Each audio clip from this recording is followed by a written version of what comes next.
Hello বন্ধুরা, আসসালামু আলাইকুম। আশা করি সবাই ভালো আছো। বন্ধুরা, আজকে তোমাদের একটি অঙ্ক শেখাবো। আমি এখানে একটি অঙ্ক লিখেছি। ভাজ্য 54 ভাগফল 9 হলে ভাজক কত? আমাকে ভাজক বের করতে হবে। তা আমরা জানি ভাজক নির্ণয় সূত্র হচ্ছে ভাজক সমান ভাজ্য ভাগ ভাগফল। ভাজ্য ভাগ ভাগফল।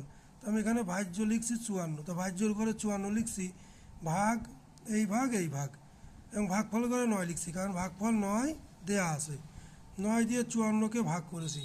9 54 ভিতর কয়বার যায়? 6 নং 54, 6বার যায়। তো এই 6ই হচ্ছে ভাজক। তোমাদের প্র্যাকটিক্যালি বোঝার সাথে আমি এখানে আরেকটু বোঝাবার চেষ্টা করেছি।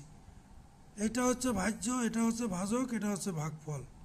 তা আমরা জানি ভাজক দিয়ে ভাজ্যকে ভাগ করলে ভাগফল পাওয়া যায়, আর ভাগফল দিয়ে ভাজ্যকে ভাগ করলে ভাজক পাওয়া যায়। তা আমরা সেই কাজটি এখানে করেছি, ভাজ্যকে ভাগফল দিয়ে ভাগ করেছি। ভাজ্যকে ভাগফল দিয়ে ভাগ করলে যেটা পাওয়া যায় সেটাই হচ্ছে ভাজক। তো বন্ধুরা, নতুন নতুন ভিডিও পেতে এবং আমার চ্যানেলটি যদি একটুও ভালো লেগে থাকে তাহলে সাবস্ক্রাইব করে পাশে থেকো। তোমাদের কাছে এই অনুরোধ রইল। আল্লাহ হাফেজ।